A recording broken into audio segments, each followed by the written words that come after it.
No niin, hyvät naiset ja herrat, se meni tällä kertaa. Sami jäi portaisiin jälkeen. Miro Väänänen, annetaan Mirsille rajut aplodit.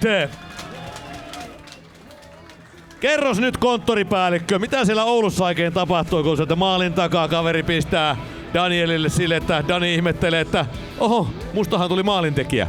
Ei, siinä laitettiin silkkiset kädet käyttöön ja siellä Dani oli vapaana, niin kyllä se pelimies näkee. Teillä on homma toiminut aika kivasti, tai ei mitenkään aika kivasti, vaan ihan älyttömän hyvin siinä kentässä. Mirsi keskellä, Lintu ja Konde laidalla.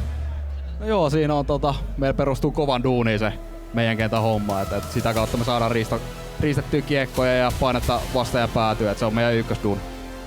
Mitä sä sanoisit tämän päivän ottelusta? Jukurit on jostain syystä ollut meille todella sellainen kiperä vastus tällä kaudella, tosi tiukkoja pelejä, niinhän tääkin oli. Sydän syrjällään sai katsoa kolmatta erää, että mihinkä se kääntyy. Se maali oli niin tärkeä siinä kolmannessa erässä ja onneksi me tehtiin. Kiekko pyörii jo siinä meidän vaalivivalla. Jänskättikö se tilanne? No ei se eri. Kyllä me luotetaan sen verran tohon Bartoon, että se hoitaa noin. Me yritetään puolustaa ympärillä. 5 ottelua nyt perää voittoa. Voitot varmaan maistuu jatkossakin. No totta kai, että aina kun 3 pisteen voittoa tulee, niin se on hieno. Ja varsinkin kotona hieno yleisö ees. No nyt pari vierasmatsia ennen kuin päästään seuraavan kerran Vemasto Areenaan. Ensi viikko lyhyesti siitä. Tiistaina Ilves ja sitten on perjantaina Porissa perinteinen S. Joo, se on iso viikko taas tiedossa. Että tässä 1 päivä vapaata ja lähdetään fokusta ensi viikkoon. Meinaatko vapaapäivänä mennä pilkille veskulle? No, katsotaan vielä mitä keksii huomiselle. Parto meni Oulun matsin jälkeen. Mä kysyin siltä tänään, että kävitkö? Kävin, 15 minuuttia kestin. Se on kova jätkä. Okei. Hei, hyvät naiset ja herrat, Miro Väänänen! Siellä on Mirsi, sua odottaa alle nimmari pöytä. Ole hyvä. Hyvät naiset ja herrat, Sami Kapanen! Sami, hei, olihan melkoinen matsi tänään. No oli joo, mutta että Väänänen saa ekstra luistelua maanantaina, kun valmentaja joutuu odottaa haastatteluunsa, niin... Mut ei, sehän on niinku ruokajonossa kiilaa siihen ekaksi. Se hoitti meidät portaassa ja oli yhtäkkiä. Se ei ole ollut täällä lavalla. Pidetään seuraavan kerran huoli, että se tulee kakkosena. Ei, mutta siis ei toima kertoo siitä, että joukkue itse varma ja täynnä itseään ja sellainen omatunto kestää sitä ja taas todella nälkäinen, niin siinä jää valmentajakin sitten kakkoseksi, niin se on ihan hyvä. Mä ostin Oulussa Partolle semmoisen suomalaisen fraasikirjan. Onko se heitellyt vielä sieltä yhtään mitään?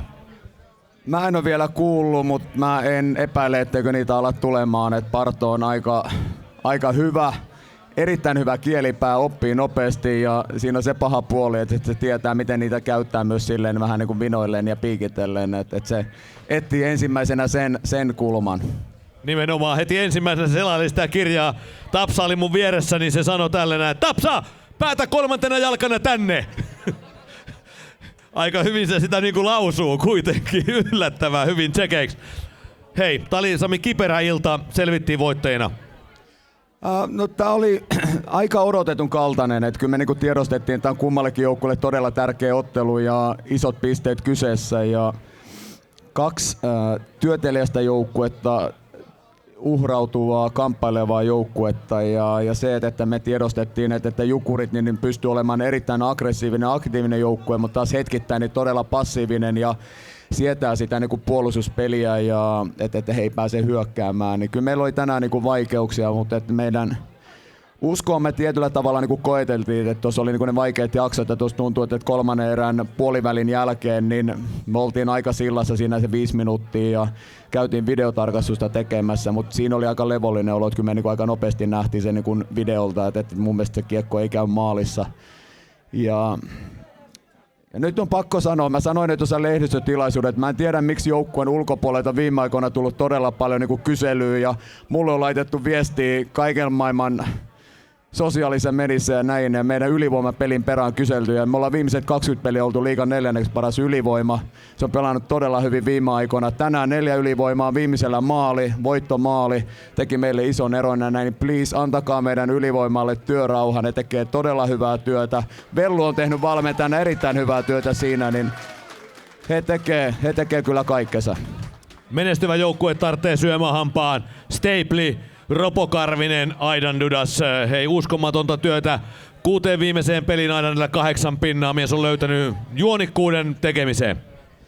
Ketju pelaa todella hyvin ja siinä on niinku käynyt kemiat hyvin yhteen ja samanaikaisesti myös se, että kun joukkue on ruvennut pärjäämään, niin kyseiset pelaajat niin on löytänyt semmoisen tietyn itsetunnon ja heidän niin onnistumista on totta kai ruokkinut semmoista itsevarmuutta. Peli käy hyvin yhteen ja mun mielestä niin AD Dudas on siitä niin paras esimerkki, että tällä hetkellä se hänen itsevarmuus on rajaton ja jos miettii voittomaalia, laukaus mikä on, niin se on ihan niin maailmanluokan laukaus ja asioita, mitä niin me ei vielä pystytty niin alkukaudella varsinkaan ylivoimalla tekemään ja tällä hetkellä niin hän pommittaa tuommoista ja tätä kautta niin antaa meille niin todella paljon. Hyvät naiset ja herrat, Sami Kapanen! Kiitos! Kiitos kaikille, hyvää viikonloppua, viikon päästä tavataan!